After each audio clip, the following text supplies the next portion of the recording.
বাংলাদেশে কৃষির উন্নয়নের জন্য এবং অর্থনীতিতে গতি আনার জন্য, কৃষি নির্ভর অর্থনীতিকে প্রসারিত করার জন্য কিলোমিটার খাল খনন, যেটি নির্বাচনের আগে বিএনপি এবং বর্তমান গণপ্রজাতন্ত্রী বাংলাদেশ সরকারের মাননীয় প্রধানমন্ত্রী জনাব তারেক রহমান আমাদের সামনে বলেছেন। এবং তিনি যখন দীর্ঘ 17 বছর পর 25শে ডিসেম্বর বাংলাদেশে পা রেখেছিলেন, আপনারা সেদিন তার বক্তব্য শুনেছেন। তিনি বলেছিলেন, I have a plan for the people, for the country. অনেকে এই বিষয়টা হয়তো ওইভাবে উপলব্ধি করতে পারে নাই, হয়তো ভেবেছেন যে সেটা একটা কথার কথা কিংবা রাজনৈতিক নেতৃবৃন্দের একটা ভাষণের অংশ। প্রকৃত অর্থে আমরা তার সাথে কাজ করতে গিয়ে দেখেছি তিনি যেটি বলেছেন তার একটা প্ল্যান আছে দেশের জন্য, দেশের জনগণের জন্য, এবং সেটি যে একেবারে বিভিন্ন স্টেক হোল্ডারদের সাথে আলাপ আলোচনা করে একটা বাস্তবায়নযোগ্য প্ল্যান তিনি নিয়ে দেশে পা রেখেছিলেন। এবং নির্বাচনে বিজয়ী হওয়ায় আপনারা দেখেছেন যেটা বলেছে যে ভোটের কালি শুকানোর আগেই নির্বাচনী কমিটমেন্ট বাস্তবায়ন শুরু করে দিয়েছেন।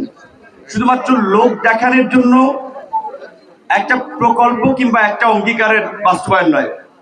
প্রথমেই আপনারা দেখেছেন যারা কটাক্ষ করেছে যে রাখ তোর ফ্যামিলি কার্ড লোকজন বুঝে না, এটা দিয়ে কিচ্ছু হবে না।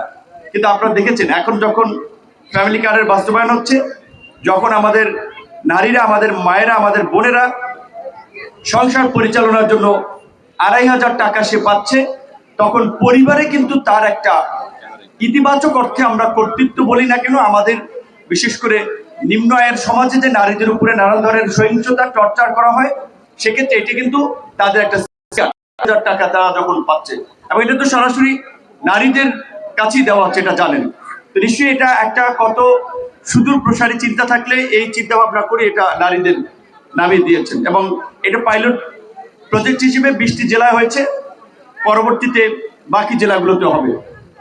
নির্বাচনের আগে চীনমন্ত্রী সম্মেলন কেন্দ্রে আমিও ছিলাম, প্রধানমন্ত্রী তখন দেশের বাইরে ছিলেন, স্কাইপে যুক্ত হয়েছিলেন। সেই সময় বলেছিলেন যে আমরা সরকার গঠন করতে পারলে মসজিদের ইমাম, মুয়াজ্জিন, মন্দিরের পুরোহিত, সেবায়েত, এরকম বিভিন্ন ধর্মীয় নেতাদেরকে আমরা বেতনের আওতায় নিয়ে আসবো। সেটিও কিন্তু আপনার শুরু করে দিয়েছেন। 3 নম্বর হচ্ছে এই বৃহৎ প্রতিশ্রুতির যে খাল খনন কর্মসূচি, যেটি মূলত আজকের প্রধানমন্ত্রী তার পিতা আধুনিক বাংলাদেশের রূপকার শহীদ প্রেসিডেন্ট জিয়াউর রহমান 1977 সালে তখনকার বাস্তবতায় সেচ এবং কৃষি নির্ভর অর্থনীতিকে প্রসারিত করার জন্য, এবং একই সাথে ম্যানুয়াল পদ্ধতি খননের একটা বিবেচনার বিষয় ছিল যে এখানে যারা কাজ করবে তাদের একটা কর্মসংস্থান হচ্ছে। তার পথেই আমরা দেখতে পেলাম পুত্র বর্তমান বাংলাদেশের প্রধানমন্ত্রী, বাংলাদেশের অবিসংবাদিত নেতা জনাব তারেক রহমান একইভাবে নির্দেশনা দিয়েছেন। এবং আজকে আপনারা দেখেছেন যেটা ইঞ্জিনিয়ার সাহেব বলেছেন যে আজকের এই উদ্বোধন কর্মসূচিতে ওইভাবে কোনো নাম ফলক রাখা হয় নাই, ফুল দিয়ে শুভেচ্ছা জানানো, স্বাগত জানানো, এই সমস্ত ফর্মালিটি গ্রহণ করা হয় নাই।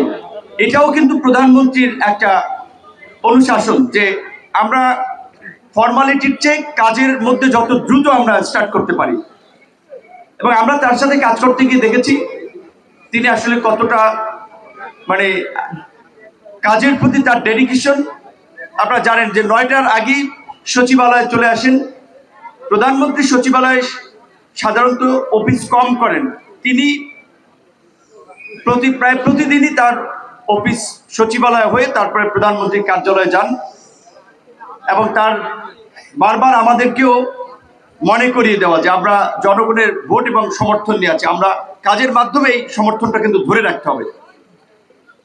আমরা দোয়া করি যে প্রধানমন্ত্রীকে আল্লাহ সুস্থ রাখুক, এবং ওনার যে সুদূর প্রসারী চিন্তা ভাবনা, এটি বাইরে থেকে অনেকে হয়তো আজ করতে পারছে না। আপনারা দেখেছেন, নিশ্চয়ই আমার সাথে একমত হবেন, বাংলাদেশের এই 50 বছরের ইতিহাসে বা বাংলাদেশে এই যে 13টি সংসদ নির্বাচন হয়েছে, আমার মনে হয় বিগত নির্বাচন তুলনা করলে এই ত্রয়োদশ সংসদ নির্বাচন হচ্ছে গলাচিপা 10 দিনের ইতিহাসে সবচেয়ে স্মরণীয় নির্বাচন, যেই নির্বাচনের পরে কোনো মানুষ একটা সহিংসতার শিকার হয় নাই, হানাহানি মারামারি প্রতিহিংসার শিকার হয় নাই। এবং এটা শুধু এই গলাচিপা দশমিনে নয়, এইবার বাংলাদেশের অনেক আমরা নির্বাচনের পূর্বে এবং পরে যে সংঘাত সহিংসতা হয়ে থাকে, এইবার ওইভাবে বাংলাদেশের কোথাও সেরকমের সংঘাত সহিংসতা হয় নাই। এটা সরকারি দলের দায়িত্বশীলতার পরিচয়, সরকারি দলের নেতাদের দায়িত্বশীলতার পরিচয়। এটা তারেক রহমানের নেতৃত্ব। তিনি আমাদেরকে সবসময় বলেছেন সরকারের যে বিভিন্ন সামাজিক সুরক্ষার কার্যক্রম আছে, এই যে ঈদের আগে আপনারা বিজিএফ পাচ্ছেন, বয়স্ক ভাতা কিংবা এই ধরনের বিভিন্ন কার্যক্রম, এইখানে যেন কোনো দল বিবেচনা করা না হয়, এটা প্রধানমন্ত্রী বলে দিয়েছেন। তো কাজেই আমাদের যারা বিশেষ করে যেহেতু বিএনপি গণ অধিকার পরিষদ আমরা একসাথে নির্বাচন করেছি, আমাদের দায়িত্বশীল নেতৃবৃন্দকে অনুরোধ থাকবে, সকলকে ধন্যবাদ এবং শুভেচ্ছা, আপনাদেরকে অগ্রিম ঈদ মুবারক, ঈদের শুভেচ্ছা বিনীতভাবে অনুরোধ করি। আমরা যেটা বলছিলাম, এই গলাচিপা দশমিনাকে আমরা শান্তি এবং সম্প্রীতির একটা নতুন জনপদে পরিণত করতে চাই। ছোটখাটো বিষয় নিয়ে নিজেদের মধ্যে ঝগড়া ফ্যাসাদ মারামারি করবেন না। কিছুদিন আগে আমার নিজের এলাকা চরবিশেষ দেখেছি, নিজের আত্মীয় যে বলছে পরিবারের লোকেরা এমন ভাবে কোপাইছে মনে হয় গরু কাটছে। এইভাবে একটা মানুষ মানুষকে কোপাতে পারে? এটা রোজার মাসে হিংস্রতা বর্বরতার পরিচয়।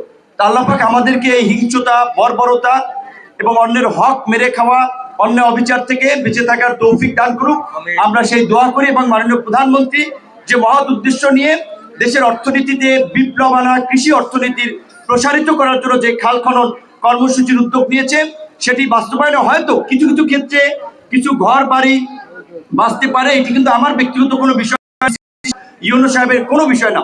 সরকারি কাজের জন্য যেখানে যার স্যাক্রিফাইস করা লাগে বৃহৎ স্বার্থে আমাদেরকে করতে হবে। আমি আজকে এই খাল খনন কর্মসূচির শুভ উদ্বোধন ঘোষণা করছি। আল্লাহ হাফেজ।